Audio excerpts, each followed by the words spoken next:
我15岁入清玄宗，30岁筑基，80岁解丹，160岁成婴。315岁那年，我斩了那北海骄君，被修真界尊为常理剑尊。在世人眼里，我该早断凡尘，心如寒铁。可昨夜闭关时，我忽然梦见了我娘。你们见过我家常离吗？他去仙山了，说学成就回来。爹娘，我学会仙法就回来看你们。凡神寿数不过100年，你的爹娘多半已经不在了。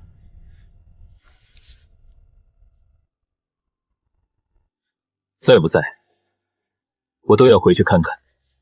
你如今身份不同，下山若被魔修知道，恐生事端。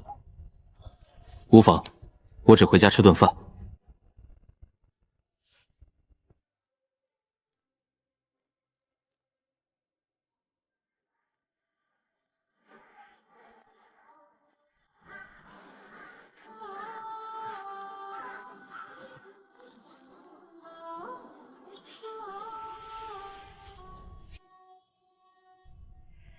陈老二家的丫头不嫁也得嫁。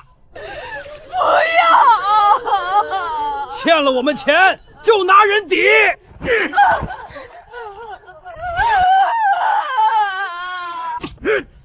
放开他！你谁呀？我姓沈，回来探亲。沈家哪来的亲戚？那不是这丫头的野男人吧？瞧这倒人模人样，就是脑子不好。你快走，赵家在镇上有人，你惹不起。你叫什么？沈小河。300年后，竟还能听到同姓。你长得像祖宗画像上的人。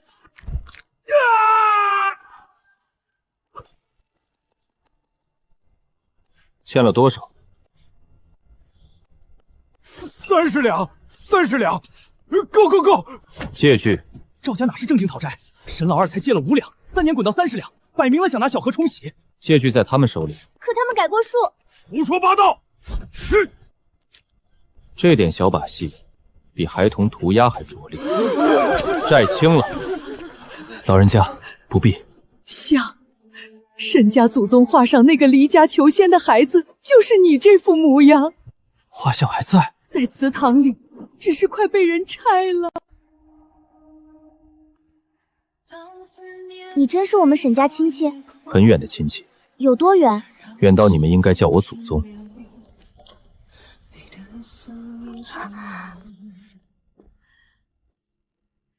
听我祖嬷婆说，是最早那位老太太写的。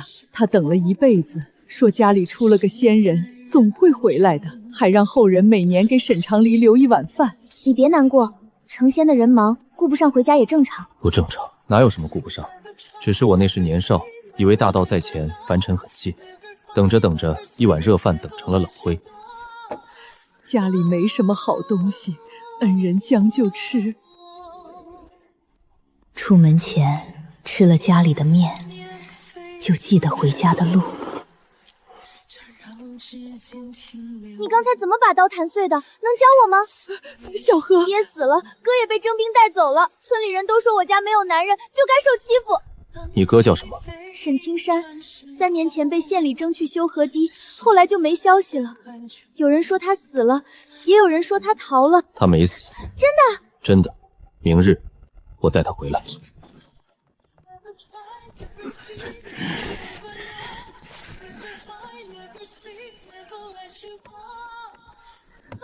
哼，你就是昨天打伤赵家人的外乡人。有事。沈家欠村里的税粮，祠堂那块地抵给村里了。今日我们来拆祠堂，与你无关。村长，税粮我们慢慢还，祠堂不能拆，那是沈家的根啊。根？沈家还有什么根？一个寡太太，一个丫头片子，留着祠堂占地，不如给村里修仓。你胡说，我哥还活着。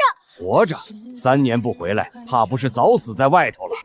谁敢动祠堂一块砖，断一只手！好大的口气！你一个外乡人也敢管沈家村的事儿？我姓沈。你说姓沈就姓沈，图谱呢？录制呢？官府文书呢？凡人要证明自己是谁，竟要一张纸。可我离家那年，沈家村还没有钱家说话的份儿。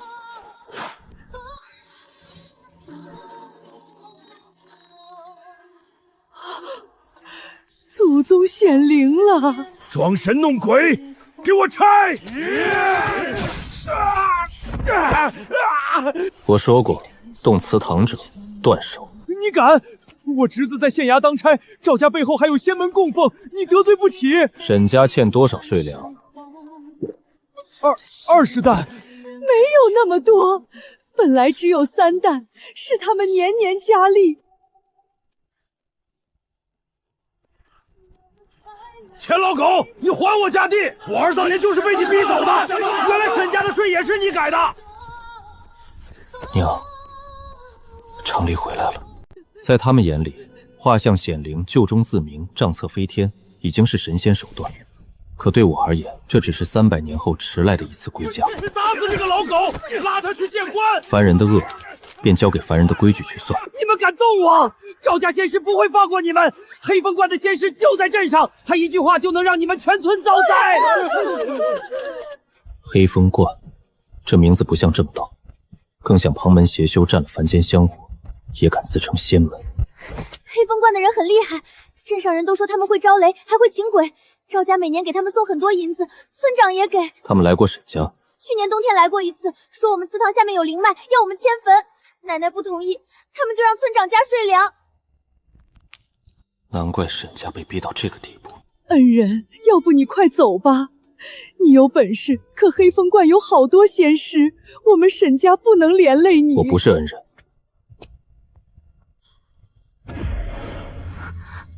祖宗，你真是沈长黎？嗯。可祖宗不是300年前的人吗？嗯。那你今年多大？315。看着也不老啊。这丫头胆子倒是比她祖辈大。列宗保佑，我这就去杀了这只鸡，给祖宗上供。鸡留着下蛋。那怎么行？祖宗第一次回家，怎么能没有荤腥？不用杀鸡，给我再煮一碗面吧。第一次回家，这4个字在我心上，烫得厉害。好，祖宗，你真会飞吗？老祖宗，那你能不能把我哥带回来？血脉牵引比昨日更清晰了。沈青山确实还活着，但气息虚弱，像被困在什么阴冷之地。今晚就去。我也去。你留在家里。可那是我哥。想起我年少时也这样看过我娘，说仙山再远我也不怕。那就学会第一件事。什么？别拖后腿。我学。跟紧我。闭眼。这就到了。嗯。老祖宗，你刚才怎么不早说？你包袱绑得挺认真。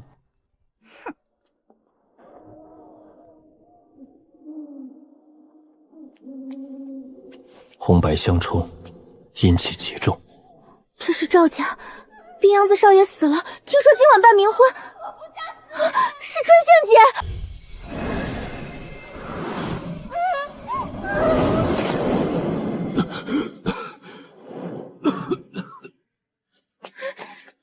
哥，先救活人。吉时到，新娘入关，与赵少爷合葬。老祖宗。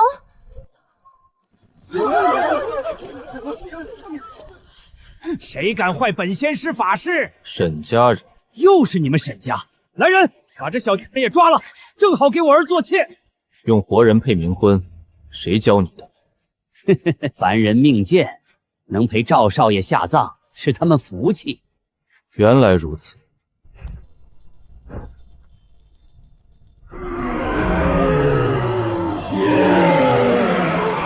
散。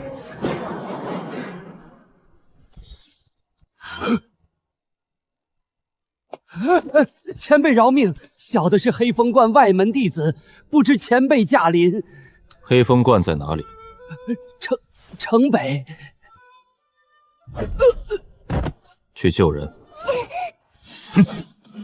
哥，小何。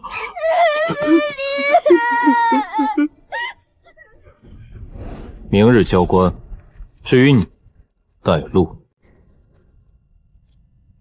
老祖宗，黑风观里真有仙人？有修士。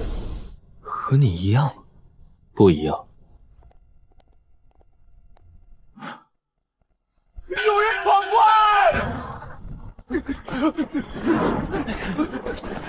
凡间什么时候出了你这号散修，敢闯黑风观？知道我们观主是谁吗？沈家村灵脉是你们要挖？原来是为那废脉来的。怎么，沈家请你护坟？是。一个破村子也配占灵脉？我们替天行道建法坛，是他们祖坟有幸。看着，看什么？看仙师怎么死。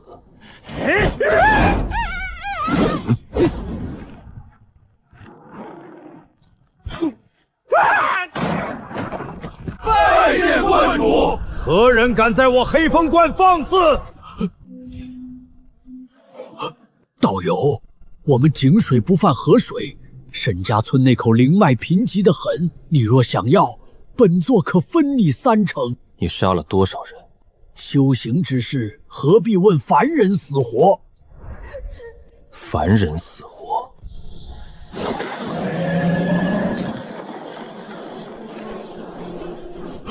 剑尊，你是元婴剑尊！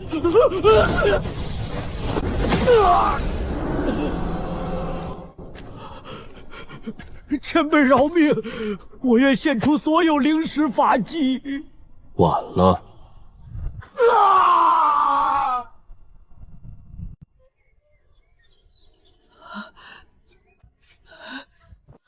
青山，奶奶，我回来了。活着就好，活着就好。你还知道回来？你知不知道奶奶病了多少回？赵家都要把我卖了。师哥没用，你是没用，但活着就行。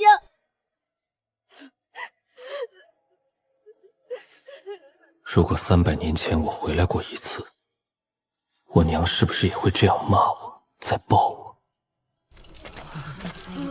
多谢沈家老祖救命，多谢仙人。往后沈家村不许再逼债卖女，不许侵孤寡田地，不许借仙神名义欺人。下官不知仙长驾临，有失远迎。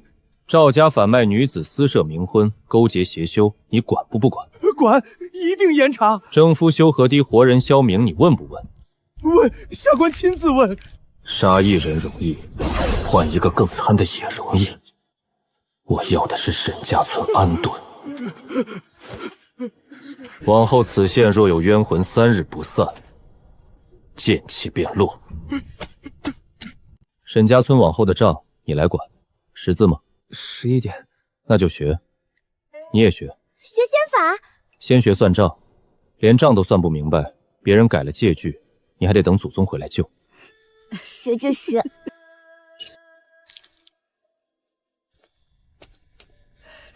老祖宗，吃饭了。门外月色正好。300年后，我终于吃上了回家的第2碗饭。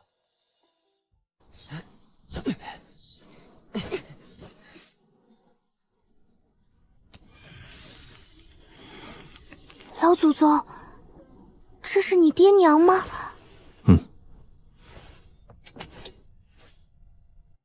爹娘，长离回来了。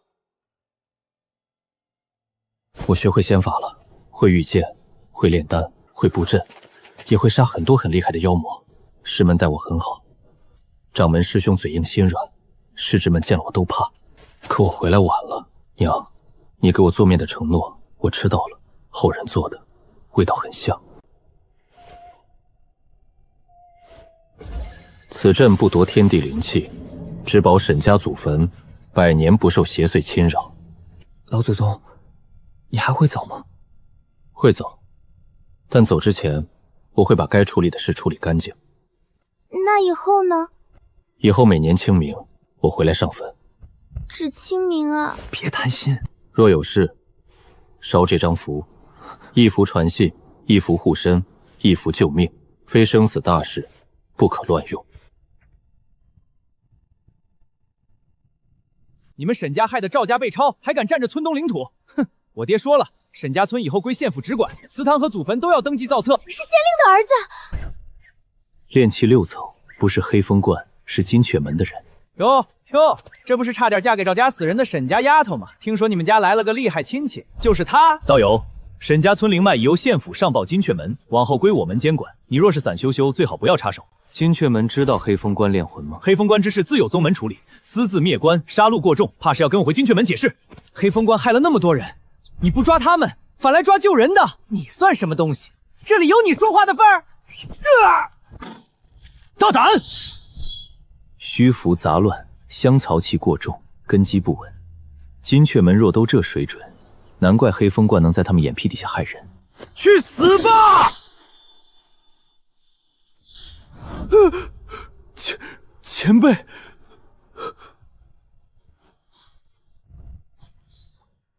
金雀门外室弟子。长立剑尊！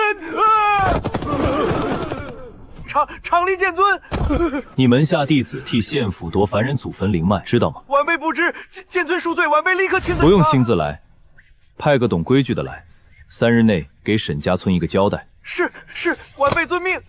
县令昨日答应严查，今日你就来夺地，看来我留在县下满匾里的剑气，他没看懂。县长饶命！县长饶命！青山带着账册和证据亲自去县衙，你也去。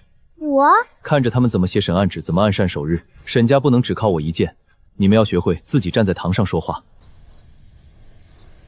老祖宗，我今天看见刘承玉跪在堂上了。他以前可威风了，路过街上谁都给他让路。可县太爷一拍惊马，他吓得话都说不利索。我还看见那些被救的姐姐来作证，她们以前都不敢出门，今天哭着把赵家家做的坏事全说了。很好。所以我想修仙。前面和后面有什么关系？有关系，我要是厉害，就没人敢闭门闭嘴。凡人看修士遇见成风，只见风光，不见世故。300年里，我见过太多天资绝艳的人在秘境死在雷劫，死在同门背叛，也死在自己心魔里。修仙很苦，我不怕苦。会离家。这话对一个16岁的姑娘太重。可300年前，若有人告诉我这些，也许我仍会走，但至少我会回头再做多看我娘一眼。老祖宗，若小荷真有仙缘，就让她去吧。奶奶舍不得。可舍不得也不能把你困在村里。你爹当年活着的时候常说，小荷比男娃还倔，若生在好人家，说不定能读书做官。如今祖宗回来了，你有更大的路，奶奶不能拦。可是我走了，谁照顾你？我来照顾。哥回来了，不会再让奶奶一个人。我像看见300年前另一个可能。如果那时我问过爹娘，他们也许会舍不得，却仍旧会让我走。凡人父母的爱，有时比修士大道更宽。木火双灵根，性坚韧，适合清玄宗单剑一派。我没说立刻收你，先守孝3月。守谁的孝？守你差点失去的凡尘。3月内，每日练气1个时辰，读律1个时辰，照顾家里1个时辰。3月后，你若还想走，我带你上山。老祖宗，我会做到。这一次，沈家的孩子离家前，至少会好好告别。老祖宗，又来一个会飞的！你在凡间收徒了？还没。那就好。清玄宗最近够乱了，不能再……掌门祖宗好。他叫沈小荷，沈家后人。木火双灵根，性也亮，是个好条子。你还真打算把他带回清玄宗？3月后再说。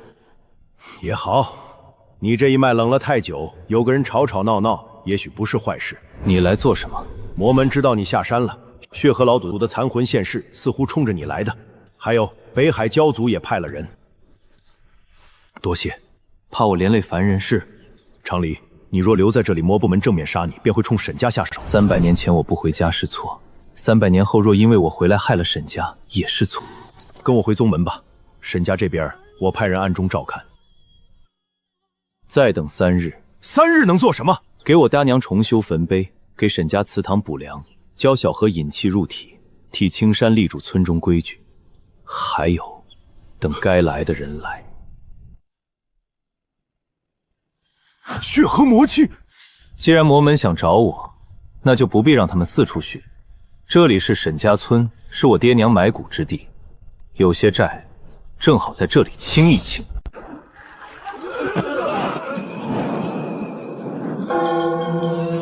血河魔修来得比我想象中快。血河宗还是这点出息，先冲凡人下手。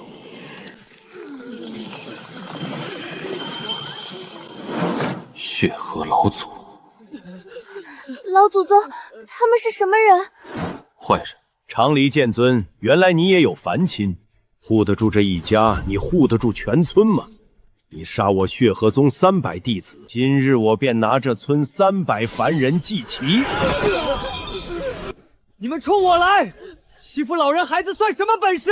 凡人也配和本座说话？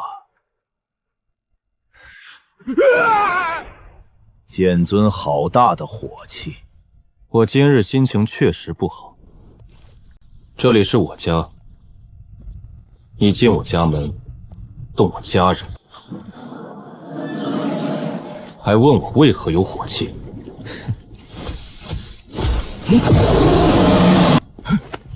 我来。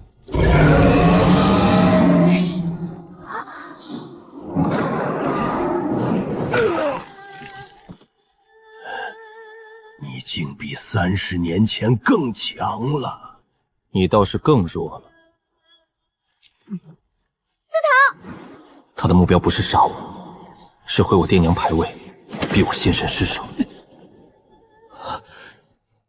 凡人香火，300年里，沈家后人每年给我留饭，也给爹娘上香。凡人的香火微弱，却一代代不断，竟在此刻护住了祠堂。你看，凡人也能护家。血河老祖没有死，或者说，千年魔头没那么容易死。他想夺舍。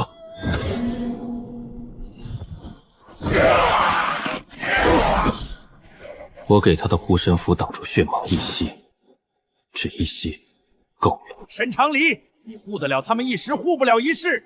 你是修士，早晚要走。等你走后，他们还是会老，会死，会被人欺辱。你看，你也知道，凡尘是你的弱点，只要他们还活着，你就永远成不了真正无情的大道。谁说大道要无情？我15岁离家，300年没回来，这是我的错。可我不会为了证明自己无情，再错一次。牵挂越多，破绽越多。那又如何？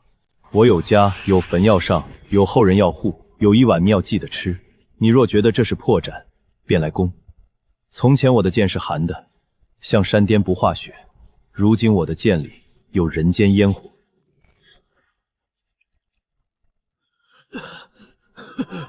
你这次回家，道怀出点名堂。什么名堂？以前你像把剑，现在像个人了。你以前骂人也这么拐弯？奶奶，我刚才差点死了。凡人该哭就哭，该怕就怕，能把恐惧哭出来，也是活着的福气。老祖宗，我还修仙。我怕死，但我更怕以后有人这样欺负我家，我只能哭。好，看来清玄宗真要多个小祖宗了。掌门祖宗，你是在说我吗？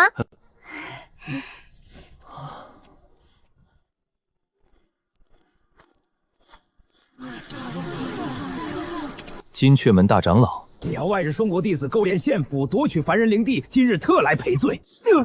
剑尊，我等将立下契书，承诺沈家村灵脉归村中公有，任何仙门不得强取。你代表沈家村接契书。老祖宗，我不行。你行？我真不行。你在矿场护住10几孩子时，也觉得自己不行，怕也拿着。从前沈家在村里是被欺负的孤寡户，如今他第一次站在众人面前，替全村接下一份能保命的契书。这一步比学会任何仙法都重要。剑尊，可是赔礼不够。凡人守不住太多灵石，剩下灵石换成3项东西：第一，派正经医修每月来村中义诊一次，为期10年；第二，在县学增设寒门名额，沈家村孩子可免费入学；第三，金雀门在此地设监察牌，若再有修士借仙门之名欺压凡人，村民可击牌告状。剑尊所虑深远，晚辈受教。我只是知道银钱会花完，威慑会变淡，可读书、医药和能告状的路，会让一个村子慢慢长出骨头。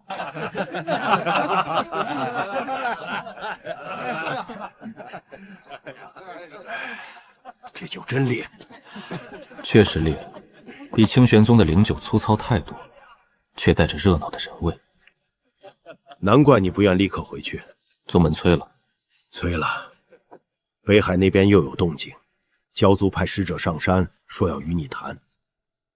该来的总会来。老祖宗吃。滚烫、粗糙，带着一点焦香。我还会走，但这里从此不是回不来的旧梦。北海焦军3个月前被我斩于海上，焦族记恨我很正常。不正常的是，他们竟敢找到沈家村。凡人气息污浊，剑族竟真住得下去。有事？我叔父死于你手，北海需要一个交代。你叔父吃人时给7成百人交代了吗？那是沿海凡民自愿献祭，换我北海庇护风调雨顿。谁会自愿把孩子送给妖怪吃？凡女，这里有你说话的份。这是我家后人。剑宗，我今日不是来与你动手，北海愿与你和解，但有条件。说。第一，归还焦军妖丹，以镇入北海烽业。第二，清玄宗赔偿北海灵脉3条。你继续。第三，你需向北海公开致歉，并承认斩焦过重。吃人的妖怪还要救人的人道歉？凡人闭嘴。还有吗？还有最后一条。听闻剑尊凡亲尚在，北海愿接沈家一脉去海上做客100年，以示两族互信。你来之前，你们族长知道这些条件吗？自然。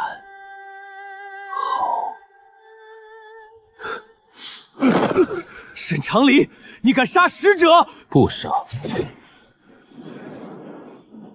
剑尊，这是误会。你要扣我沈家一脉做人质？绝无此事。敖烈擅作主张，北海愿交由剑尊处置。族长，北海焦军吃人罪证仍在天盟，若北海不服，我3日后亲至北海再斩一次。北海服，还有赔偿沿海7成。赔？给被吞孩童立魂碑。立。往后焦族入凡境，需过天盟侦查。可。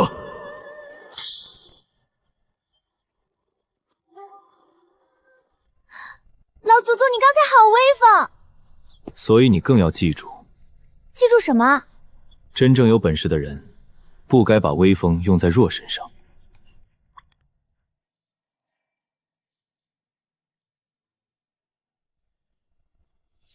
沈家从村里弱的一户重新站了起来。我知道，我也该走了。这些不是让你做第2个前村长。我明白。离开前，我给沈家留了3条路，你不明白也没关系。我在祠堂门口留了一道问心剑，往后沈家掌杖之人，每年祭祖都要过剑。若心有贪念，剑会响。老祖宗，响了会怎样？轻则头疼3日，重呢？你不会想知道。哼。第2条是沈小河的路。3月后，你若仍愿修仙，掌门师兄会派人来接你入清玄宗外门。你不会因为是我的后人就直接拜入主峰，必须从杂役和外门试炼走起。我还以为能直接当老祖宗的徒弟。你老祖宗当年也砍了3年柴。真的？真的。那我也砍。第3条是整个沈家村的路，村口方向金阙门监察牌已经立起，现学方定下，一修一诊也写入契约。可我知道这些外力终究有限，于是我在祠堂旁边建了一间小小书屋，书屋里摆着凡间律例、农书、水路图册，也有最浅显的修行常识。村中孩子无论男女都可来读。从前女娃哪有读书的命？以后有。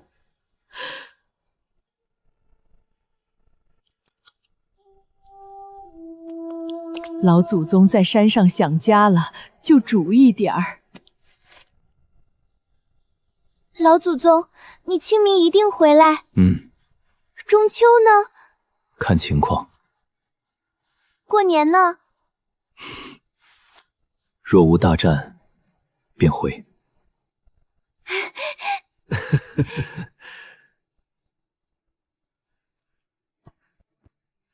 别总跪。这次不是跪先人，是送家里长辈。好。300年前我离家时，觉得山外才是大道。300年后我才知道，回头处也是道。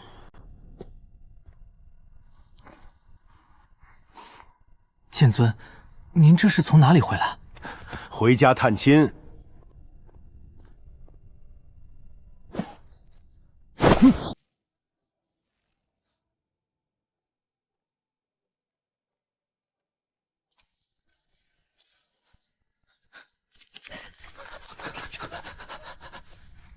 剑尊，您凡间的亲戚是不是都叫您祖宗啊？嗯。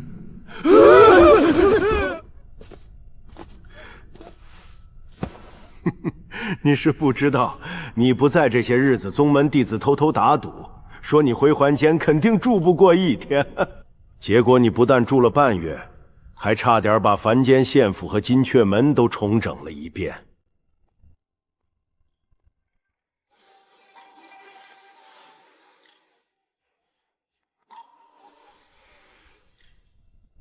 虽然看起来格格不入，可我觉得很好。常理，你真的变了。变弱了？不，更强了。回家之前，我的道心像一座孤峰，高是高，却只有寒风。回家之后，我才发现山下有人间灯火，灯不如剑光锋利，却能照见来处。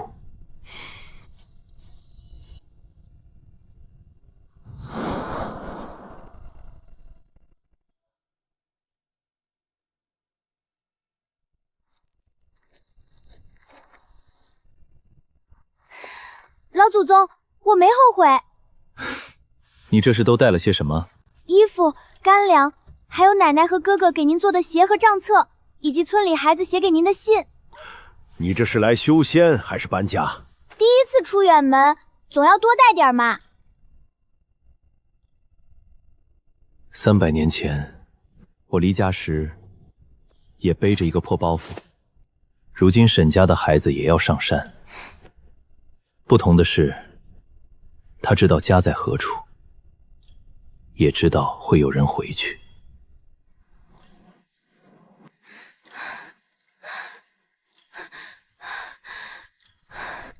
怕吗？怕。那还走？老祖宗，您不是说过吗？怕也要往前走，但走之前要记得和家里好好告别。仿佛看见300年前的自己，终于补上了缺失的一刻。我的探亲结束了，可沈家的故事才刚刚开始。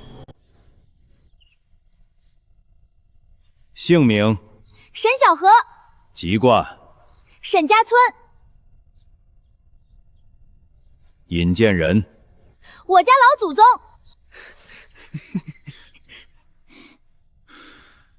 入外门后，不论出身，只看秦本。莫说你只是剑尊后人，就算你是剑尊亲传，也要从挑水劈柴开始。我会挑水，也会劈柴。你家后人挺会说实话啊。不好？好是好，就是外门要热闹了。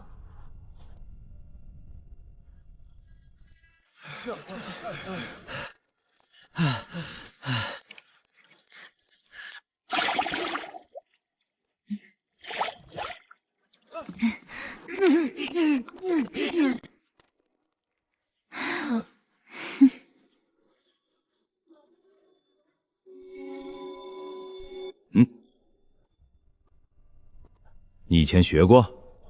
学过一点。谁教的？又是你家老祖宗？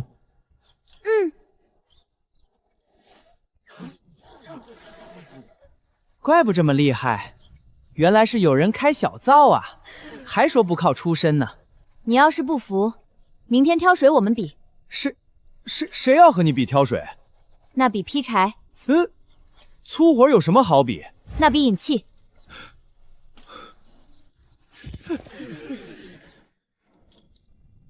入门第一关，孤独也算试炼。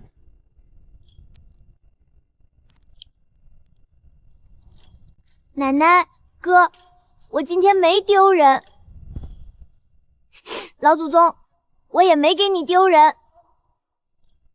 心软了？啊！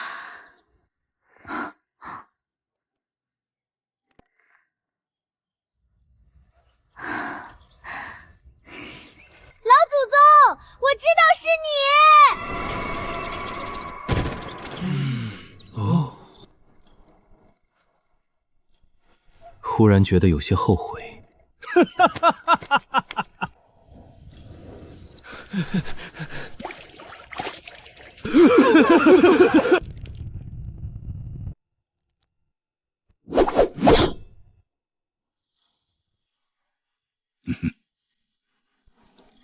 凝露草终于找到了。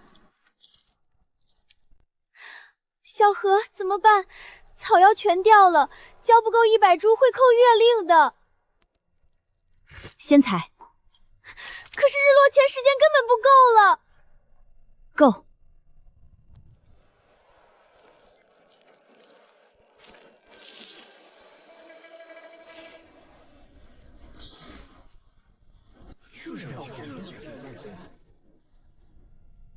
手怎么弄的？有人割我的篓。你说有人割就有人割，证据呢？我没说是你，你急什么？乡下丫头，你别血口喷人！割篓子人剑上缠了金丝，只有你用金丝剑。一根破线能证明什么？谁知道是不是你在哪儿捡的？老祖宗说，人在外面不能只会吃苦，还得会留证据。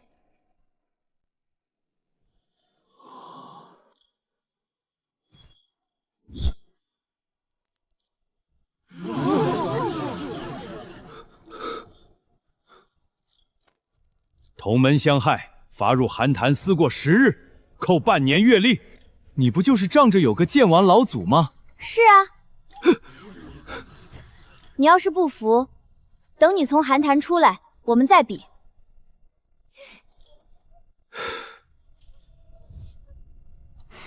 你这后人不吃亏。凡间的孩子长大，总是比山上的孩子更早。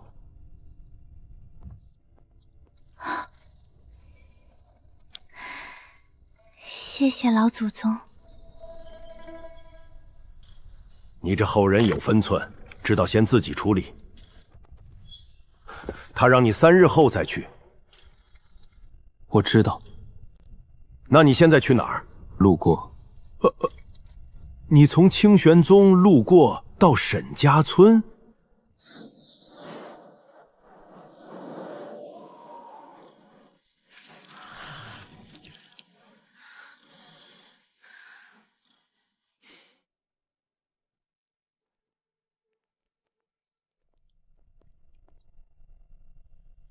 沈青山，不是我们不讲理，上游水渠是我们李家出钱修的，想怎么放水，自然由我们说了算。那条水脉本就是3村共用，你们私自改渠，这叫讲理？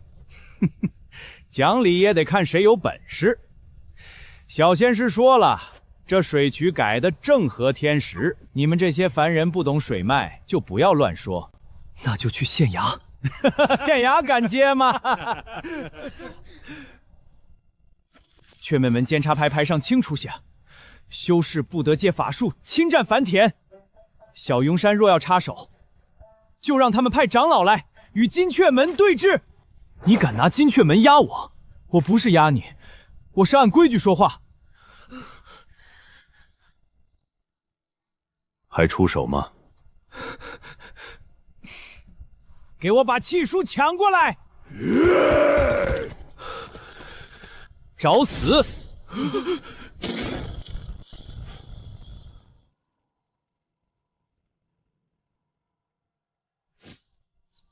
小庸山弟子，谁许你对凡人动法？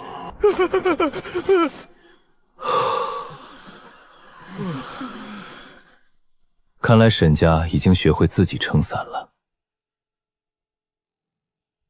中秋那日，我回了沈家村，像当初下山时那样，一身青衫，沿着村道慢慢走回去。学堂里传出了孩童的读书声，只是没想到教书的人会是沈青山。哎，老祖宗回来了！老祖宗，回来了就好，饭正热着呢。桌上摆着月饼、鱼、蒸鸡蛋。我以前总觉得自己没本事，可后来想想，你也不能永远庇护我们。你给了规矩和路，剩下的总要我们自己走。你做得很好。夜里，村中祭月，孩子们围着我求我讲仙山故事。我挑了些不吓人的讲。云海里有发光的鱼，单防炸炉时能把人熏黑。掌门年轻时被灵鹤追着啄。沈长黎，你讲故事能不能别带上我？那只灵鹤后来成了护山灵兽。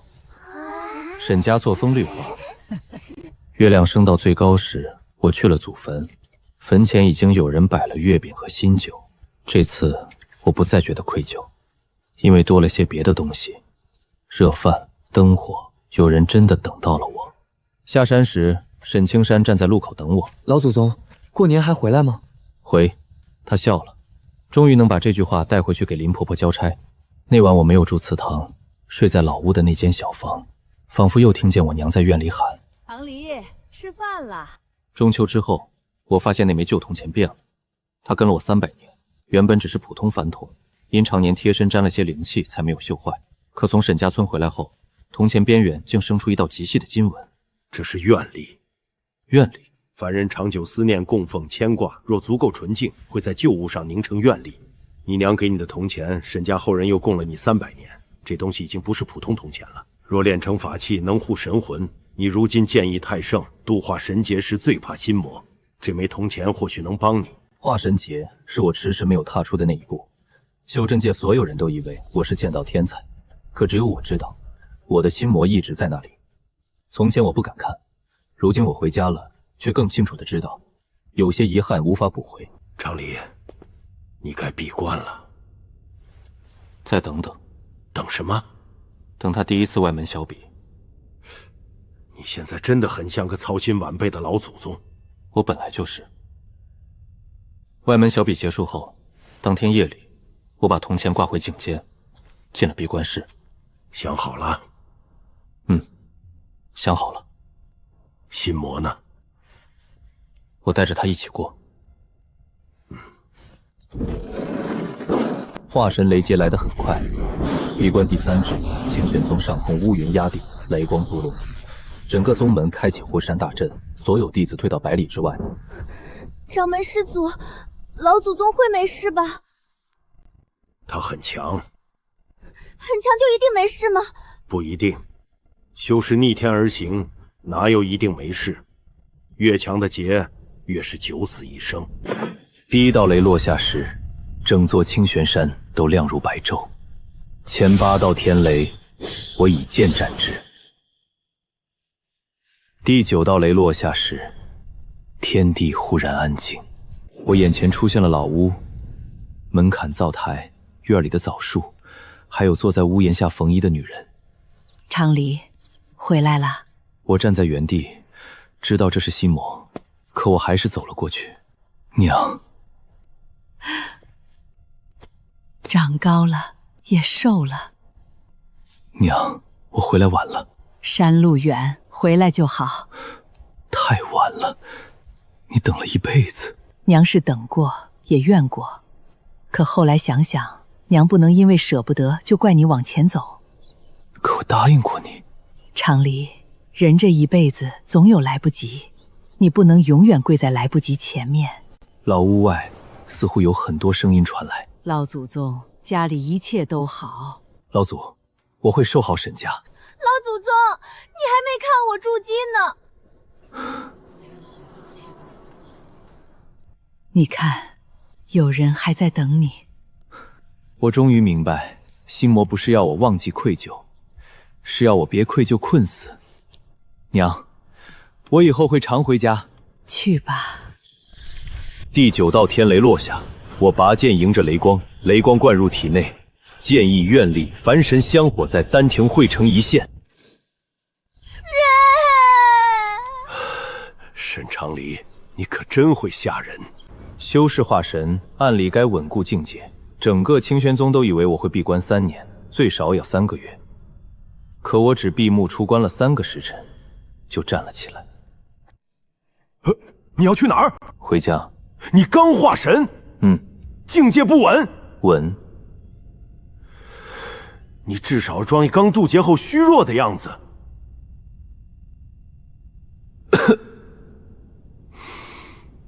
沈小河听说我要回沈家村，连忙从外从门冲来，连包袱都背好了。我也回。你月课还没交呢。课业重要。可是你化神这么大的事儿，我奶奶和我哥肯定想知道。我可以替你说。那不一样。那行吧。回来双倍交月课。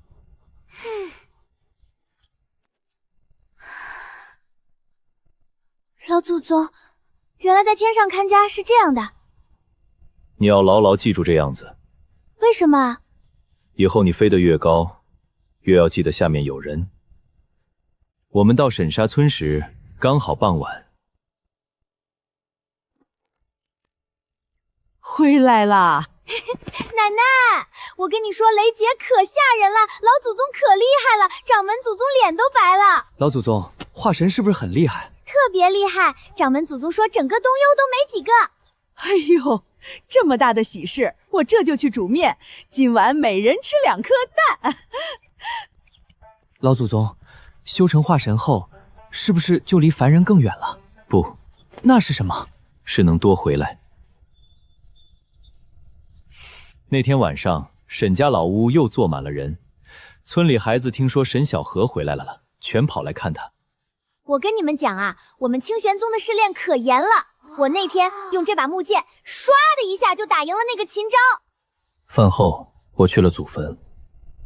这一次，我没有跪很久。爹，娘，我过了。山风温柔，像有人轻轻笑了一声。不好了，李沈家的小孙子掉进后山猎户了。那孩子才7岁。跟着几个大孩子去摘野果，脚下一滑滚了下去。我们找绳子下去救，可一阵怪风吹得人站都站不稳。怪风？老是。祖宗，去看看。奶奶，我疼。孙儿，我的孙儿啊！不行，下不去，绳子也稳不住。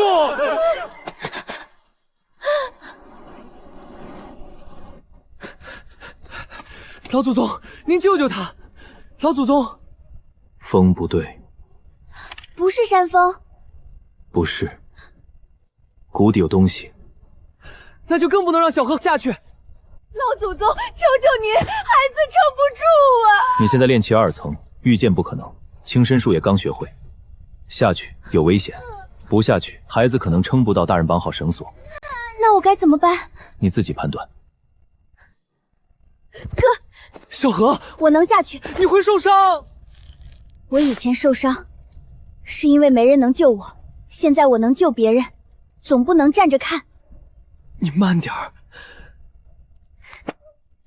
小河，别松！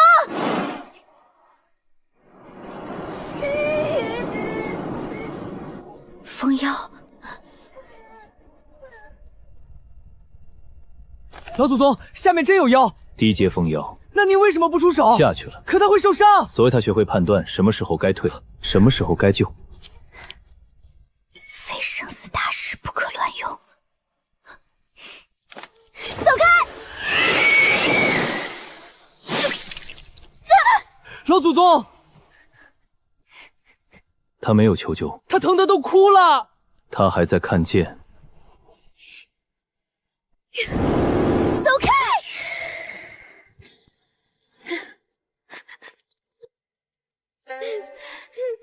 别怕，姐姐带你回家。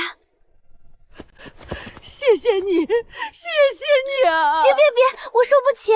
他真把孩子救上来了，沈家丫头真是能救人的人了。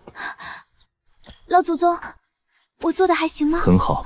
那我以后是不是能救更多人？能，但记住，救人之前也要学会活着回来。老祖宗，我今天怕的腿都软了，怕不丢人，可我还是下去了。所以你比昨天更像一个修士。以前我练剑是想赢秦昭，也想证明自己不比谁差。现在我知道了，剑不是只用来比输赢的。那是用来做什么的？有人在谷底哭喊时，我能伸出去的一只手。记住这句话。这里有东西，是我爹的字。九梁是300年前留下的，后来祠堂几次小修都没动过。也就是说，这封信在梁中藏了300年。老祖宗，您不看吗？看，只是手有些不听使唤。吾儿常离，见字如面。老祖宗，我爹是个沉默的人。他信里写了什么？写了很多。他说我走后，我娘每日去村口看路。每日？后来腿疼了，就3日去一次。后来呢？再后他知道自己等不到了，便让我爹把这封信藏进祠堂梁里。老太们是想让您不回来时能看见。若有一日归家，先吃饭，后上坟。活人比死人要紧。老祖宗，你哭吧，我不笑话你。我没哭。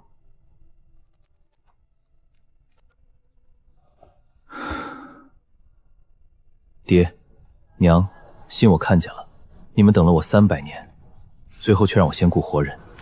我以前总觉得我欠死人太多，原来你们不是要我困在坟前，你们是要我回家看看，然后继续好好活。老祖宗，奶奶说锅里还有汤。走吧。回去喝汤。老祖宗，您以后还会难过吗？会。那怎么办？吃饭，喝汤，记住该记住的人。活人比死人要紧。回宗门好好练，别钻进家里。我才没有总惦记。那你一直看灶房做什么？我看烟囱，不行吗？想家了就煮一碗。奶奶，那我什么时候还能回来？过年。真的？除夕回来过年。老祖宗，您说话算话。算。那说好了。说好了。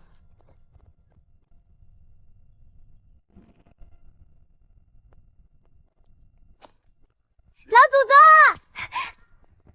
宗，东西都带齐了。林婆婆的养生丹，哥哥的新章笔，村里孩子的启蒙玉简，还有给自己的红头绳。过年嘛。藏什么？怕您说我不务正要。会打扮也是过年。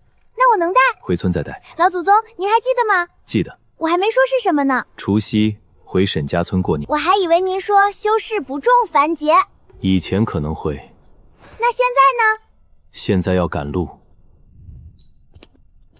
掌门祖宗。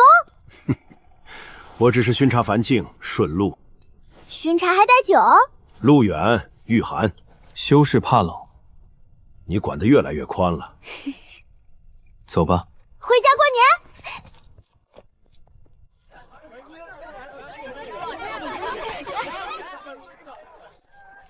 哥，给你带了新的账笔。人回来就好，带这些做什么？我现在可是清玄宗弟子，不能空手回家。那给奶奶带什么了？养生丹。给孩子们呢？启蒙秘简。给自己呢？今年是沈家最好的年，老祖宗也回来了。答应过的。答应了就好。这位也是仙人。这是掌门祖宗。掌门祖宗，不必如此叫。晚了。村里人认下了，就改不了了。你倒很懂。我从小在村里长大。老祖宗，过年好！这一年村里风调雨顺，多亏老祖宗庇佑。不是我庇佑，是你们自己把日子过好了。那也得敬。酒放下，人坐下。啊？过年不是排队拜我。说了不用送，还送这么多？收着吧。您不是不收礼吗？这是年。年就能收？年里送的不只是礼。那是什么？惦记。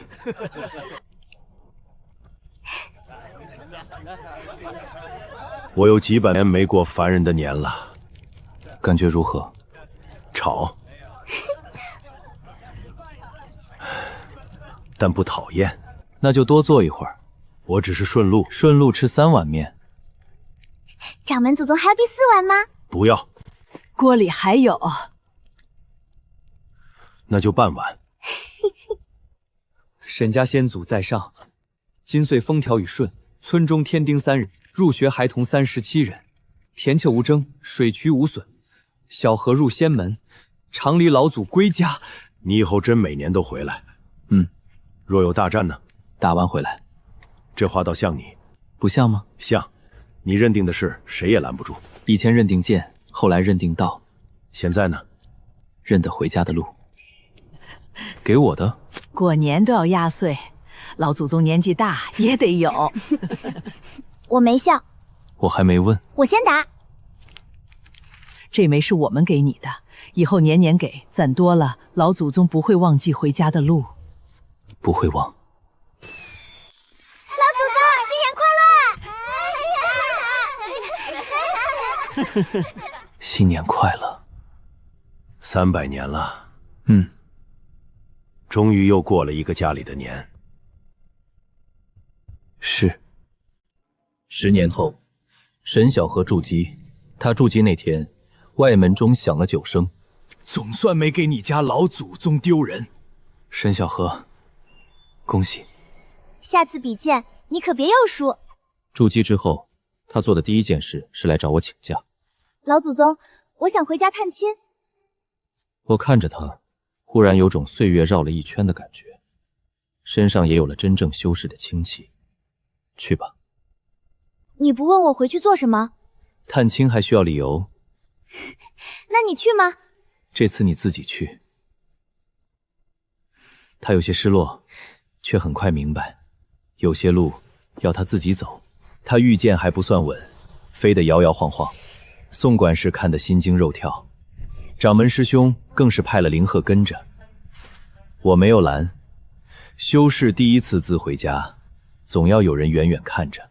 3日后，沈小河传回影符。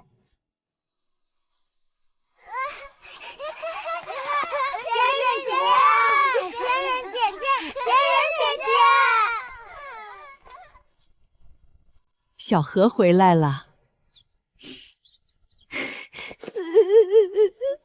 奶奶，我筑基了，我能活很久了，也能飞很远了，可是我还想回家吃你做的饭。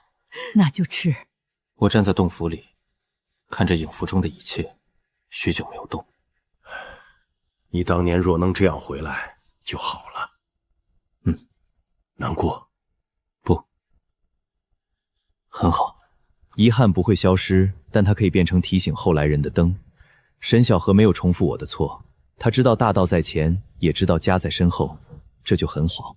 那年清明，我和沈小河一起回村上坟。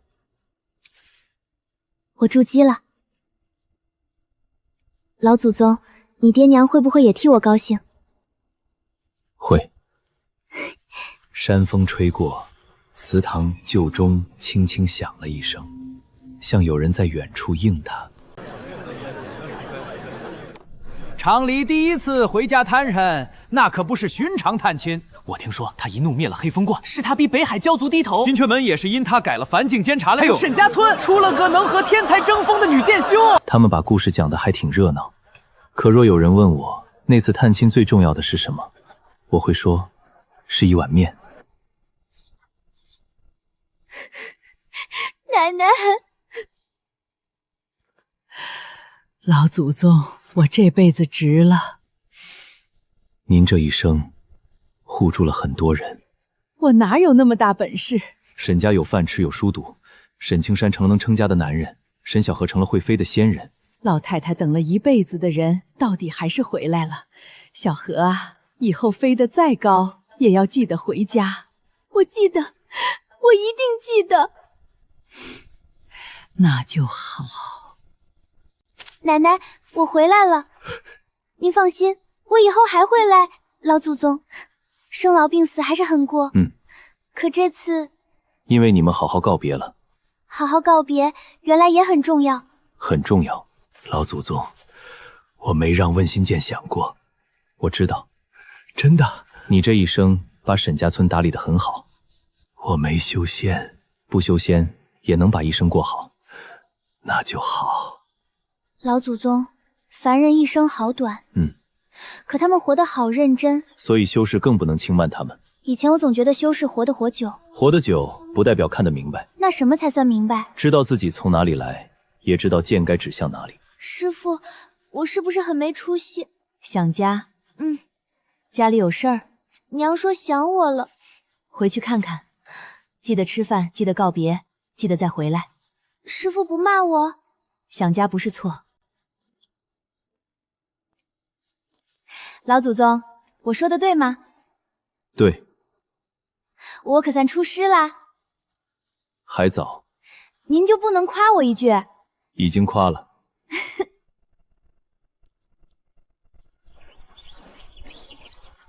老祖宗，这是今年有没新铜钱？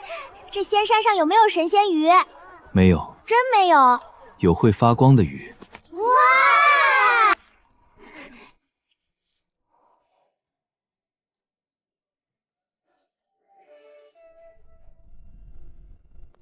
老祖宗，您现在走到哪里都带着这些？干面、旧铜钱、红枫，还有那封信。为什么？提醒我不是从石头里生出来的剑尊，我会时刻记得我是沈长礼，沈家村沈山和周氏的儿子。15岁离家，300年后第一次回家探亲，回来的太晚，但终究回来了。老祖宗，吃饭了吗？还没有。